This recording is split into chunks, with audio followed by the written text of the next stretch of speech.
Bom dia, gente. Muito bom ver vocês hoje aqui para o nosso culto da família. É um momento muito legal, muito especial para nós, as crianças poderem participar, porque a gente tem a oportunidade delas assistirem ao culto junto com seus pais, da gente adorar juntos e de já preparar também as crianças para a Assembleia Solene, que é o culto, né? Que é o nosso tempo de adoração. É o momento onde a gente chega aqui como um corpo e a gente celebra. A gente celebra o que Deus nos ensinou durante a semana. A gente celebra aquilo que a gente teve a oportunidade de absorver da palavra de Jesus durante a semana. É um momento também onde a gente compartilha um pouco das dificuldades, das lutas que cada um de nós enfrentou também, mas que pela graça de Deus conseguiu chegar até aqui. Conseguiu estar aqui hoje para adorar a Deus, para ver os seus irmãos, para a gente celebrar junto. Então, esse momento do culto é um momento muito especial. É um momento muito especial. Ele é da comunidade. Ele é da comunidade.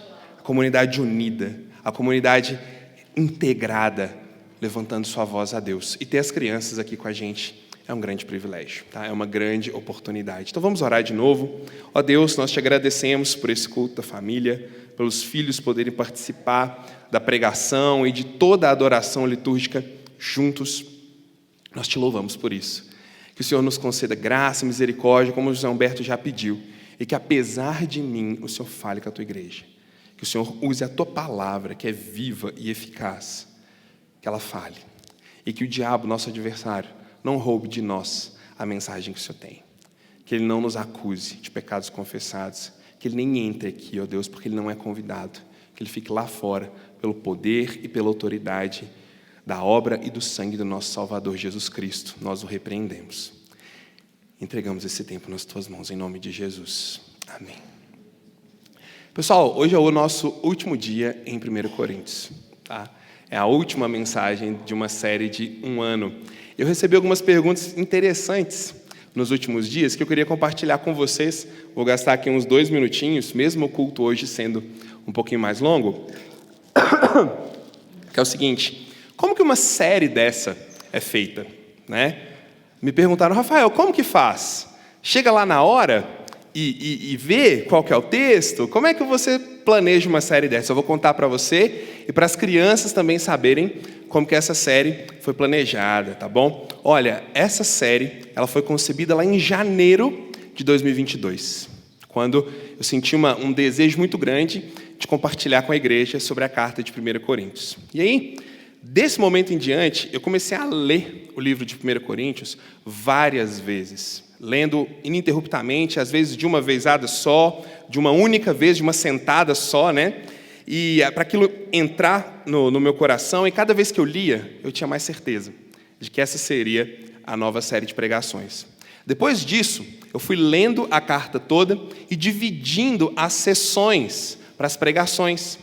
Então eu fiz uma divisão da carta toda para as pregações. Qual parte seria pregada em cada domingo? Depois disso, eu anotei para cada parte quais seriam os temas principais que eu abordaria nessas 50 pregações.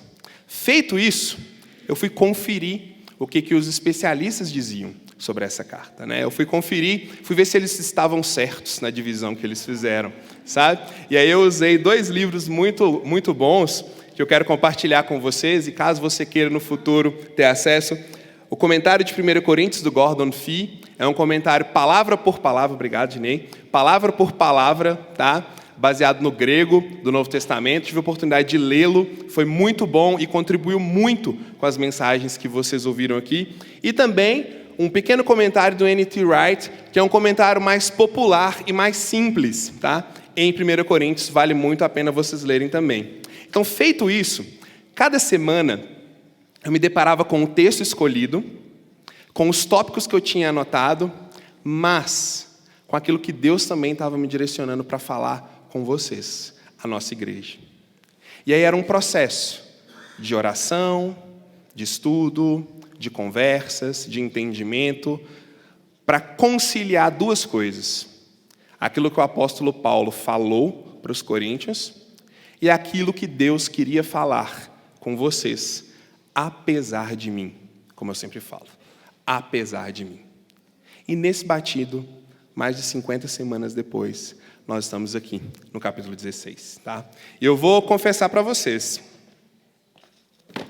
eu estou com um nó na garganta de abandonar Paulo, vocês acreditam? Eu estou sentindo assim, é como se eu estivesse dando tchau para alguém, como se eu estivesse me despedindo de alguém, porque é tão gostoso esse texto, e ao mesmo tempo tantas coisas ficaram para trás, tantas coisas que poderiam ser faladas, mas o Espírito nos dirigiu e a gente vai fechar hoje aqui o nosso texto, tá? Então abra sua Bíblia aí, em 1 Coríntios capítulo 15, 16, né, pessoal? Tá vendo? Eu não estou querendo acabar mesmo. 1 Coríntios, capítulo 16.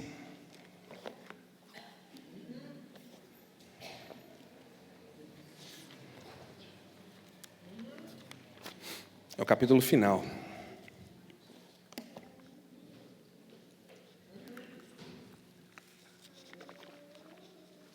Olha só, eu vou fazer a leitura dos textos e vou compartilhando aqui com você. Só que é o seguinte, essa é uma versão, a versão que eu estou usando é a versão particular que o N.T. Wright traduziu do grego do Novo Testamento para os estudos dele. Então a gente não tem uma versão da Bíblia baseado nele. Essa é a tradução pessoal dele, que eu achei que a gente deveria usar hoje. Então, se você puder, não precisa preocupar em ler aqui, nem na sua Bíblia ou no seu aplicativo, ouça. Tá legal? Que aí você consegue se concentrar um pouco melhor, que essa versão ficou muito bonita. 1 Coríntios, capítulo 16. 1-9. Agora, no que diz respeito à oferta para o povo de Deus, vocês devem fazer o mesmo que eu disse para as igrejas da Galácia.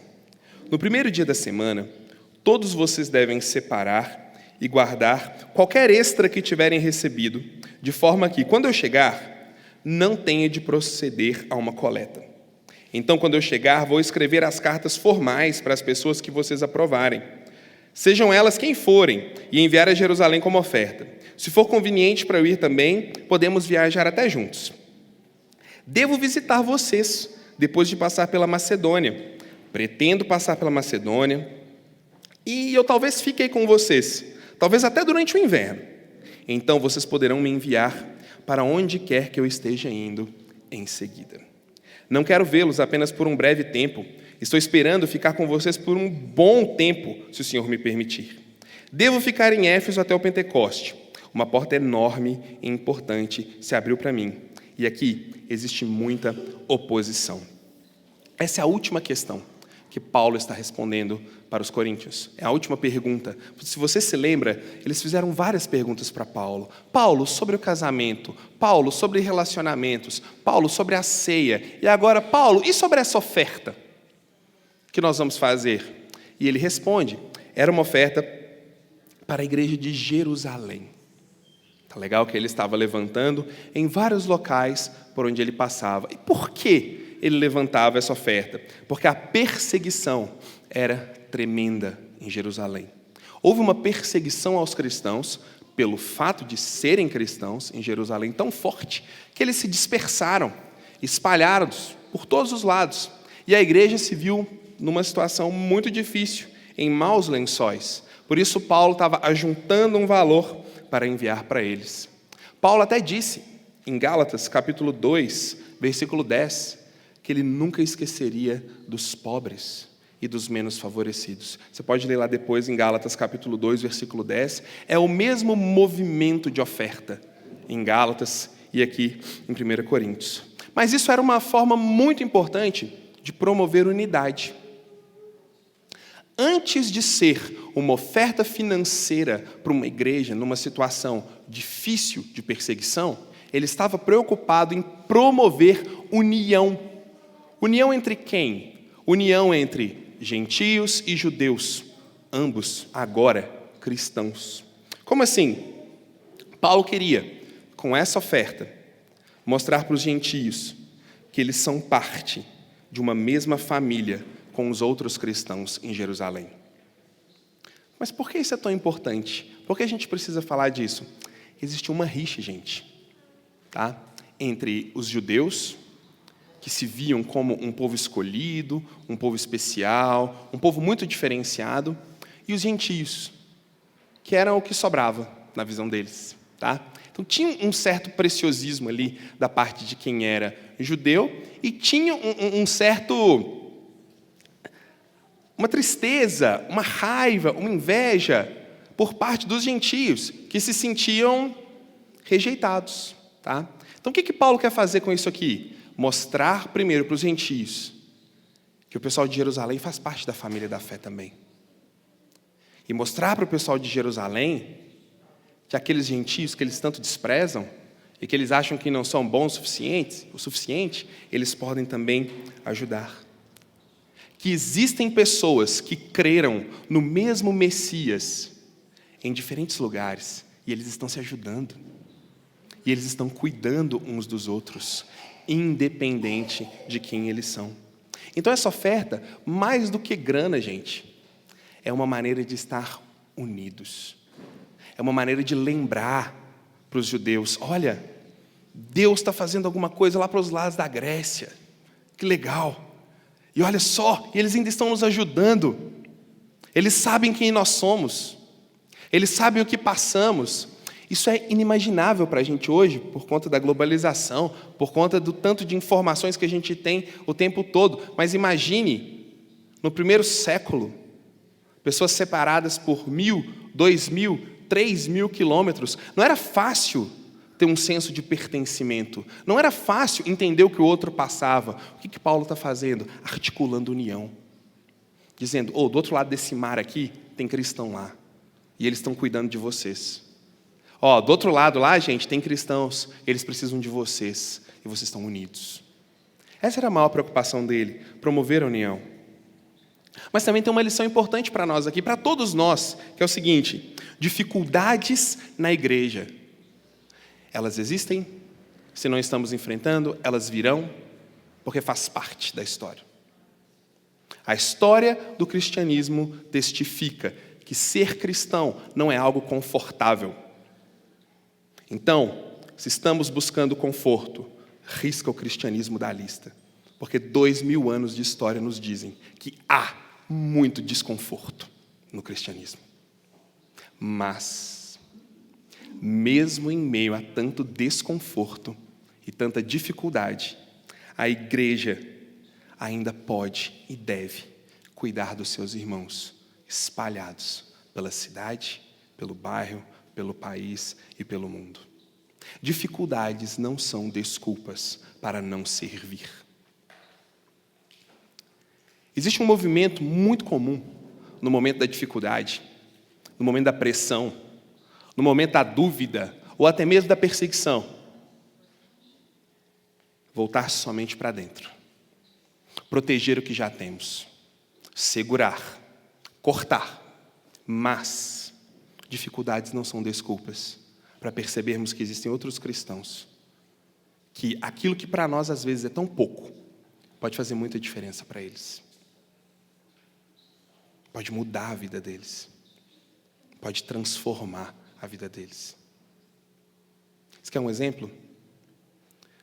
R$300, que para a maioria de vocês é um almoço de final de semana, sustenta uma família de missionários na África por 1 mês. Coisas desse tipo, que as dificuldades, que as pressões, às vezes fazem a gente perder de vista. E o mundo está cheio de exemplos aí. Lembrem-se, igreja, lembrem-se, crianças, junto conosco hoje, por mais difíceis que as coisas possam estar, nós não somos chamados para ignorar o sofrimento alheio. Pelo contrário, nos momentos de maior dificuldade, nós mostramos os valores e as virtudes cristãs que estão plantados em nosso coração. E é isso que Paulo está desafiando eles a fazer. Olhar para fora. Uma igreja se perde quando olha somente para os seus interesses. Lembra disso, tá? Uma igreja se perde quando ela olha somente para os seus interesses. Rafael, eu não acredito nisso não. Eu acho que isso aí é a sua opinião. História da igreja. Tenho 10 livros aqui no meu escritório. eu empresto eles para você. Leia e veja. É fato. Igrejas autocentradas morrem. Ficam pelo caminho. Não perpetuam. Mas igrejas que olham o sofrimento alheio, essa sim, tem perenidade, que é continuidade. Mais do que grana, um chamado para a união. E aí ele dá dicas, e aqui é uma coisa interessante, porque é a primeira vez na história da igreja que o domingo é falado como o dia mais importante da reunião dos cristãos. Porque ele fala no primeiro dia da semana. Aí alguém vai dizer assim, tá vendo aí? Já começa no domingo falando de pedir dinheiro. E eu falo assim, meu Deus. Não. Já começa mostrando para a igreja a necessidade de servir logo no primeiro dia da semana. Isso é legal porque é o dia que a gente mais pensa em nós mesmos. Nossa, amanhã tem que sair para trabalhar. Nossa, amanhã eu tenho que visitar um cliente. Nossa, amanhã eu tenho que fazer tal relatório. Nossa, amanhã eu tenho que entregar tal coisa. Nossa, amanhã eu estou atrasado. Nossa, eu tenho que fazer... É o dia que a gente pensa em nós mesmos, o domingo. Principalmente domingo depois das 5. Mas aqui a gente tem um texto de Paulo dizendo, no primeiro dia da semana, pense no outro. Traga qualquer coisa que você tenha aí de extra e pense no outro. Princípio legal, né? É um desafio. É um desafio. Paulo também vai falar sobre recomendação. Vamos continuar lendo? Porque eu tenho um compromisso de ser um pouco mais rápido hoje. 16, 10 a 14. Se Timóteo visitá-los, cuidem para que ele não sinta medo quando estiver com vocês. Afinal, ele está fazendo a obra do Senhor assim como eu. Ninguém deve menosprezá-lo. Enviem-no em paz, de forma que ele possa chegar até mim. Eu o estou esperando, assim como a família aqui. Em relação ao irmão Apolo, fiz o que pude para convencê-lo a visitar vocês, junto com outros membros da família, mas simplesmente não era a melhor opção que ele fosse agora. Ele irá, quando o momento certo aparecer. Estejam atentos e fiquem firmes na fé. Sejam corajosos, sejam fortes. O que quer que vocês façam, façam com amor. Timóteo. A gente já pregou as cartas de Paulo a Timóteo. E tem uma característica nele, que é o seguinte. Timóteo não era a pessoa com a personalidade mais forte do mundo, tá? Não era. Timóteo, ele era muito gentil. Muito meigo, muito manso. Até tímido. Inseguro. Ele dependia muito da opinião dos outros. Ele era alguém bem fraco. Não tinha muita força. Talvez você nunca confiasse nele para ser seu líder ou para guiar você para algum lugar. Mas Paulo está falando para eles assim, quando ele for entre vocês, tomem cuidado. Não façam com que ele se sinta a pior pessoa do mundo. Acolham-no, mesmo nas fraquezas dele. Porque coragem não lhe falta. Porque ele ficou comigo. E ficar com Paulo nessa época era uma coisa muito perigosa. Paulo era açoitado, perseguido, apedrejado, criticado, levado para tudo quanto era tribunal. E Timóteo estava lá com ele. Timóteo não era um covarde, mas ele era inseguro. A postura arrogante dos coríntios, ela poderia ser um motivo de empecilho e um desencorajamento forte na vida de Timóteo. Aquilo poderia ser um divisor de águas na vida dele. Ele vai, já inseguro, já um pouco com medo, não sabendo com o que ele vai lidar, e o pessoal bate nele. Paulo está dizendo, acolham Timóteo. Sejam humildes e o recebam, mesmo com suas dificuldades. Os coríntios eram muito arrogantes, cheios de si. Eles confiavam no poder da sua retórica. Eles confiavam no poder que eles tinham de falar bonito, de convencer. de pensar sobre os filósofos gregos, de citar os grandes nomes da filosofia e de usar a lógica ali para convencer qualquer pessoa. E Paulo manda um cara bem humilde e fraco diante deles. E faz mais. Ainda diz para eles assim, o Apolo, sabe quem é Apolo? Atos 18, 24. Atos 18, 24, lê depois. Poderoso nas Escrituras. Falava bem, tinha autoridade, conhecia a Bíblia, tinha postura. Era forte. Os coríntios estavam doidos para Apolo ir. Mas Paulo fala, Apolo não quis ir ficar com vocês não, tá? Vai Timóteo mesmo. Essa é a tradução. Apolo não quis ir. Por quê? Sei não, gente. Ele não quis ir não. Mas Timóteo vai. E quando ele for, receba-o apesar das suas fraquezas. O olhar de uma igreja para com os seus líderes diz muito sobre ela. Paulo convida os coríntios a juntos crescerem no Evangelho e a não desprezarem Timóteo. Quando somos participantes de locais onde seres humanos estão liderando, estão cuidando, estão tomando decisões, nós construímos na nossa mente muito rápido e muito facilmente o mito da perfeição. Os líderes têm que ser perfeitos. Eles não podem errar. Eles têm que ser sempre fortes. Eles têm que ser sempre certos. Eles têm que ser sempre perfeitos. E aí nós construímos isso em nossa mente e construímos as expectativas para onde os nossos líderes devem caminhar. Mas até onde eu sei, nós somos carne e osso, como qualquer um. Até onde eu sei, nós também temos fraquezas, como qualquer um. Até onde eu sei, nós também temos sonhos, projetos e anseios, como qualquer um. Até onde eu sei, nós também vamos errar. Até onde eu sei, as nossas fraquezas vão estar escancaradas para todos vocês, de um jeito que as suas não estão. As nossas fraquezas, nós, os líderes da igreja, elas estarão na boca de vocês, como as de vocês não estão nas nossas. Mas Paulo convida a igreja a não fazer com que seus líderes sintam medo, angústia, terror e pavor ao lidar com ela. Porque isso diz mais sobre a igreja do que sobre os líderes. Ele está enviando um cara fraco, inseguro, cheio de medo, jovem, que Paulo tratava como um filho, ao invés de enviar o Apolo, o poderoso, o grande, o forte nas Escrituras. Para quê? Para que aquele povo tivesse a oportunidade de amar e de buscar em Timóteo o verdadeiro diferencial de um despenseiro de Deus, que ele seja fiel.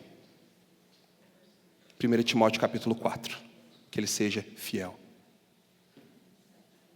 Paulo está dizendo para eles, Timóteo não vive pelas suas expectativas, ele vive pela fidelidade dele ao chamado de Deus. Acolham-no. Acolham-no. Eu acho que vocês deveriam prestar atenção nisso, porque nós, o conselho que lidera essa igreja, nós somos muito falhos. Nós somos cheios de fraquezas.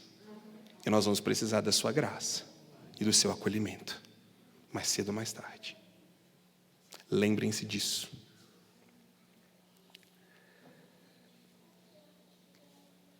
Continuando, agora, versículo 15 a 24. Esse é o momento que, quando eu li, me deu mais angústia de estar encerrando a carta. Sabe, me deu uma sensação assim, acabou mesmo. Porque são as palavras finais do Paulo. E tem um gesto aqui tão especial, que é o seguinte. Ele pega a caneta, a pena, e ele mesmo escreve essa parte. Gente, aqui ele já tinha apanhado tanto na vida. Ele já era uma pessoa tão debilitada, ele estava ditando a carta. Mas ele fala, não, essa parte eu vou escrever. Muito provavelmente Paulo estava ficando cego. Muito provavelmente ele estava ficando cego nessa época da vida. Mas ele fala, essa parte eu vou escrever. Porque eu quero que eles vejam minha letra. Eu quero que eles sintam o meu amor na ponta da minha pena. Isso é muito legal. Ouçam o que ele diz. Mais uma palavra de exortação para vocês, minha querida família. Vocês conhecem a casa de Estéfanas. Eles foram os primeiros frutos na Acaia. A primeira família a se converter na região da Grécia. E eles tomaram a decisão por eles mesmos de servir o povo de Deus. Eles estavam servindo aquela igreja. Vocês devem submeter-se às pessoas assim. E a todos que estão trabalhando com eles, e trabalhando duro. Eu gostei demais da visita de Estéfanas, Fortunato e Acaico. Eles compensaram o fato de eu não ter podido ir ver vocês. Eles renovaram o meu espírito e o de vocês. Reconheçam de maneira apropriada esse tipo de pessoa. As igrejas na Ásia lhe mandam lembranças. Áquila e Priscila mandam muitas saudações ao Senhor, juntamente com a igreja que se une na casa deles. Toda família lhes manda saudações. Saúdem uns aos outros com um beijo santo. Eu, Paulo, incluo as minhas saudações de próprio punho.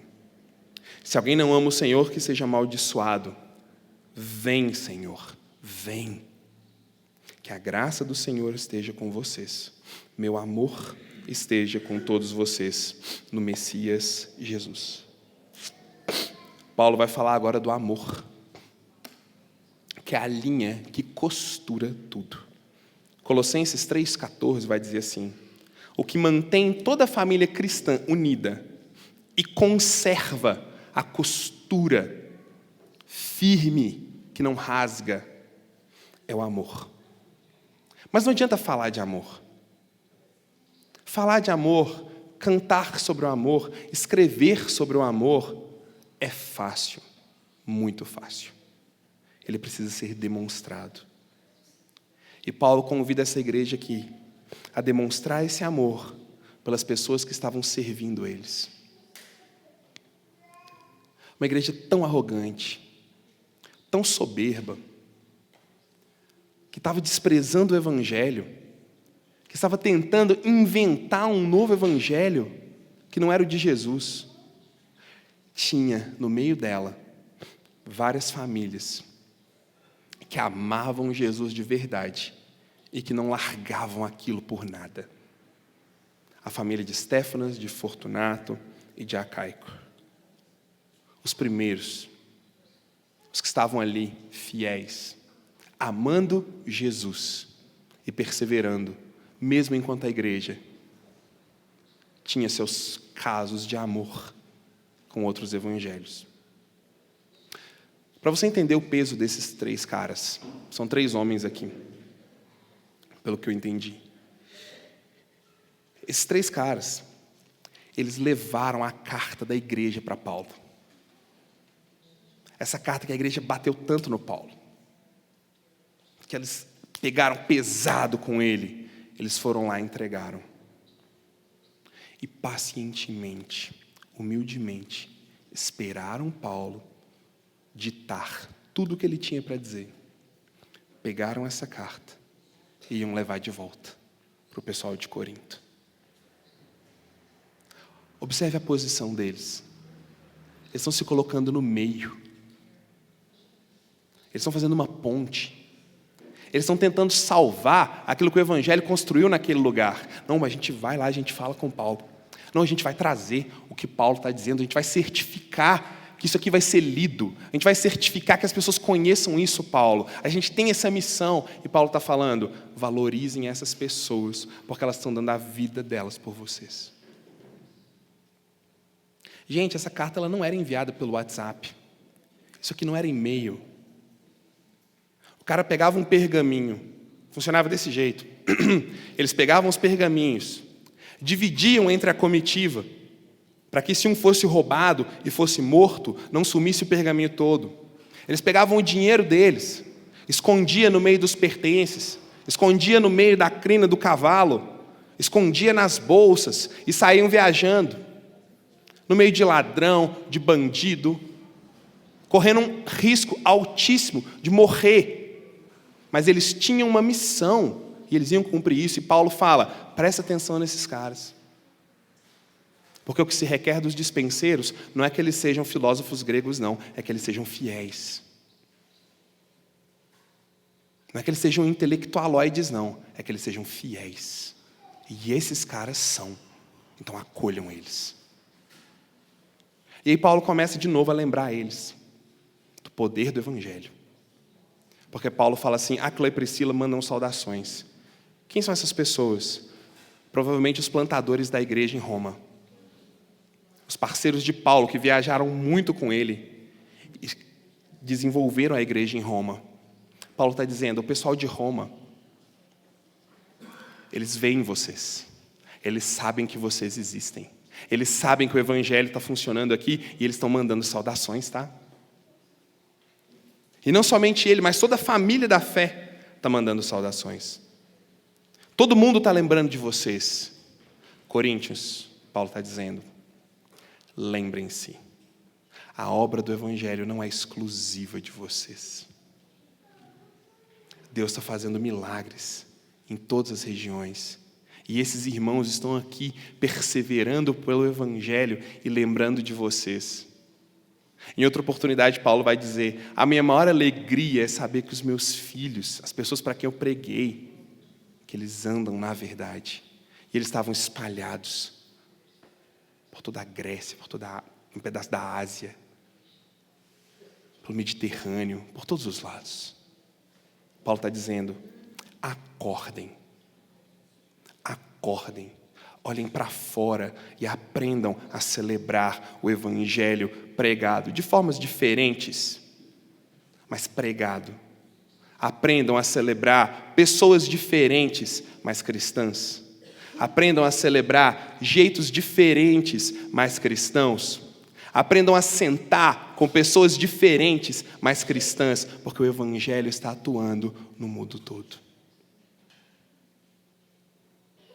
Porque o Evangelho não está preso em 4 paredes. O Evangelho não está preso em uma denominação. O Evangelho não está preso em nenhum movimento cristão. O Evangelho está livre, transformando, mudando vidas do jeito que Ele quer ao redor do mundo. E a gente tem que celebrar isso.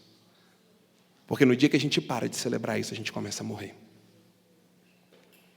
No dia que a gente para de lembrar disso, a gente começa a ficar igual aos coríntios. Igual aos coríntios, olhando só para dentro. E olhando só para as nossas demandas. Só para aquilo que a gente quer. Só para aquilo que a gente acha. E esquece do que Deus está fazendo em todos os lugares. Eu acho lindo o que Paulo está fazendo com eles. Porque de um jeito muito amoroso, Paulo está dizendo, gente, vamos celebrar Jesus juntos. Vamos celebrar o que Jesus está fazendo aqui. Isso é lindo. Mas vamos celebrar também o que Ele está fazendo lá em Roma. Vamos celebrar também o que Ele está fazendo lá na Ásia.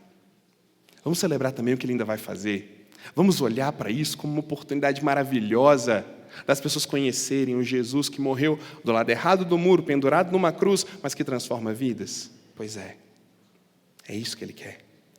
E Ele fala, saúdem uns aos outros com um beijo santo. Gente, isso aqui significava o seguinte, era o chamado beijo da paz. O significado disso era reconciliação, afeição, cuidado e sustento mútuo entre todos os membros. Quando Paulo fala isso aqui, ele não está mandando as pessoas se beijarem, gente, pelo amor de Deus. Paulo está dizendo, tenha uma atitude voluntária que envolve você dinamicamente na direção do outro para revelar. Comunhão, afeição, reconciliação e cuidado mútuo. Isso é uma maneira dele dizer, saiam dos seus mundos e entrem no mundo uns dos outros. E faz todo sentido o beijo ser usado para isso. Naquele tempo, a gente não sai beijando todo mundo, qualquer um não. Se alguém, pelo menos eu não faço isso não. Não sei você, acho que também não, né?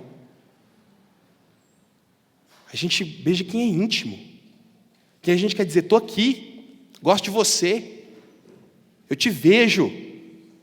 Eu te percebo. Você está comigo. Paulo não está chamando eles para saírem se beijando. Paulo está chamando eles para saírem se perdoando, reconciliando, tendo afeição, tendo amor e andando juntos. Isso é muito bonito de ver. Mas, gente, Paulo não segue a regra sanduíche, não. Você conhece a regra sanduíche? Chama regra sanduíche do feedback. Você fala uma coisa boa, dá uma cajadada na pessoa, bate na pessoa, e por último você fala uma coisa boa. É a regra sanduíche do feedback. Paulo não está nem aí para isso. Paulo é vegano nesse ponto aqui. Porque ele vai dizer para ele o seguinte: se alguém não ama o Senhor Jesus, seja amaldiçoado. Vem, Senhor Jesus. Paulo não quer terminar a carta fingindo que está tudo bem, gente. Ele não gastou toda a energia dele e correu tanto risco, porque ele está correndo um risco enorme aqui. Você concorda que quando as pessoas lerem uma carta dessa, com tantas admoestações e exortações, o pessoal pode falar para ele o seguinte: não volta aqui mais não, a gente não quer te ver mais não. Sai fora. Quero alguém que bate em mim assim não. Não quero alguém que fala uma verdade dessa não. Ele não está correndo um risco? Sobremodo agora, mas ele tem um compromisso de falar a verdade com eles. E ele não tem medo. Ele diz o seguinte: tudo isso faz sentido se você considerar Jesus em tudo que você faz. Do contrário, ele usa a expressão, seja amaldiçoado. O que significa isso? Seja banido. É a ideia do banimento do Antigo Testamento. Como assim? Adão e Eva foram o quê? Expulsos, banidos do jardim, banidos da presença de Deus. Paulo está dizendo, Deus é muito amoroso. Deus está aberto o tempo todo. Mas, quando você renega Jesus, quando você transforma o evangelho dele numa filosofia qualquer, de um filósofo grego desses aí, por mais sofisticado que seja, quando você desconsidera esse evangelho por outra coisa, você está brincando com coisa séria. Porque o resultado disso é ser banido da presença de Deus. Paulo está dizendo, isso é coisa... E uma igreja é algo sério nesse sentido. O que Deus fala deve ser levado em conta. Rafael, isso não é popular, cara. Por que você está falando isso? Quem disse que eu estou aqui para ser popular?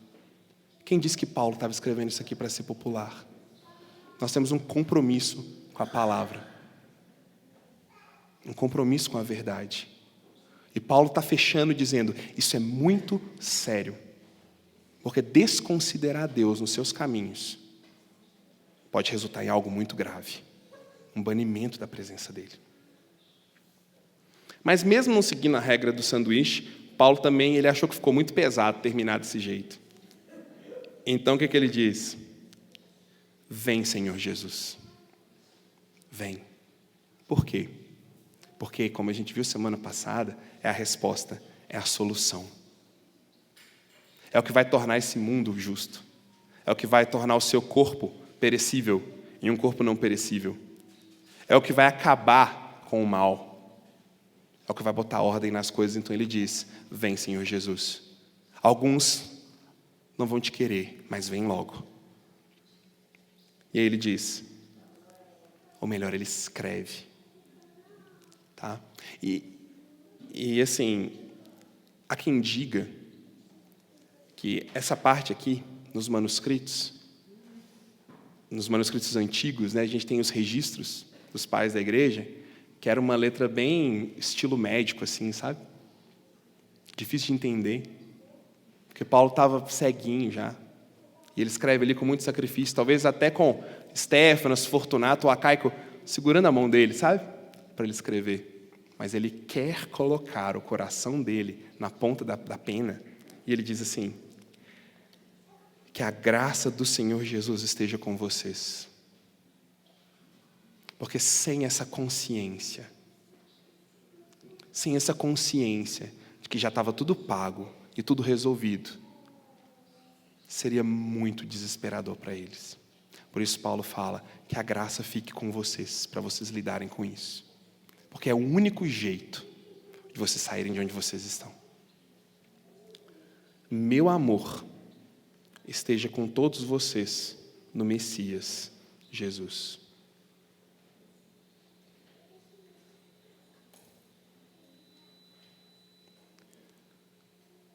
E aí eu fiquei imaginando o sentimento de Paulo, a botar um ponto aqui. O coração dele. E agora? Fortunato, Acaico, Stefanos, está pronto. Eu fiz o que eu pude. Eu coloquei meu coração aqui. Está tudo aqui, cara. Leva para eles. Que a graça esteja com eles. Que o meu amor seja visto, mesmo em meio a palavras tão duras. Que a misericórdia de Deus seja percebida, mesmo numa condição, numa circunstância tão difícil. E ele vai para a próxima. E ele fecha tudo. Olha só, 1 Coríntios, ela é, tanto para cristãos, quanto para não cristãos, um convite para experimentar o melhor de Deus, sendo quem somos. Por isso ela é milagrosa. Paulo não esconde, em momento nenhum, a miséria da nossa condição. Ele não esconde, em lugar nenhum, os nossos desejos. Ele não esconde nenhuma situação completamente perversa relacionado a homens e mulheres. Ele mostra. Sabe por quê? Porque ele está convencido de que no meio de uma bagunça dessa, cheia de gente, transpirando desejo, transpirando opinião, transpirando julgamento, no meio de gente assim, o evangelho pode funcionar e transformar. Essa é a magia de 1 Coríntios. Essa é a beleza de 1 Coríntios. Paulo não esconde nada. E ele diz, isso aqui é para pessoas normais, como você e eu. Porque se ele transformou a mim, parafraseando Paulo, um matador de cristãos, em alguém que está aqui, derramando o meu amor, ele pode transformar você também, desde que você se entregue. 1 Coríntios é um convite para você que já é cristão, se entregar à graça de Deus, para nos tornar uma comunidade cada vez mais robusta, cada vez mais profunda, cada vez mais amável, apesar de nós, por causa do evangelho. E para você que não é cristão, ela é um convite para desfrutar do evangelho, para, apesar de você, desfrutar de perdão, de graça, de amor, e para fazer parte de um corpo que se cuida, se constrói, se edifica, e que apesar de quem é, continua, porque tem a graça de Deus. Esse é o resumo de 1 Coríntios. Com muita tristeza no coração, mas ao mesmo tempo também com muita alegria. Mas eu acho que é mais tristeza. Eu encerro essa nossa série. Que Deus seja louvado por tudo que Ele fez aqui. Que Deus seja louvado pela transformação que Ele fez na minha vida através dessa série. Que Deus seja louvado por aquilo que Ele vai frutificar no seu coração através dessas palavras, porque, como Paulo disse, quer comais, quer bebais, ou façam qualquer outra coisa, faça tudo para a glória dEle. Então a gente entrega essa série e os frutos dela nas mãos do Senhor, e que venham as próximas. Que Deus nos ajude. Vamos orar? Senhor Deus, nós te louvamos por 1 Coríntios e pela oportunidade de pensar e trabalhar em coisas tão profundas. Eu quero te agradecer, Deus, porque se teve alguém que foi confrontado, humilhado, pisado, mas levantado pela tua graça, fui eu estudando essa carta.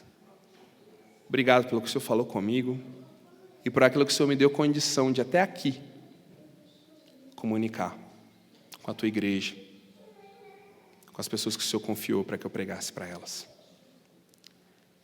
Que os frutos sejam colocados diante dos teus pés. Que tudo aquilo que nos motivou seja revivido para a tua glória e que a gente experimente mais de Ti, apesar de nós. Muito obrigado, Deus. Em nome de Jesus eu oro. Amém. Valeu, gente.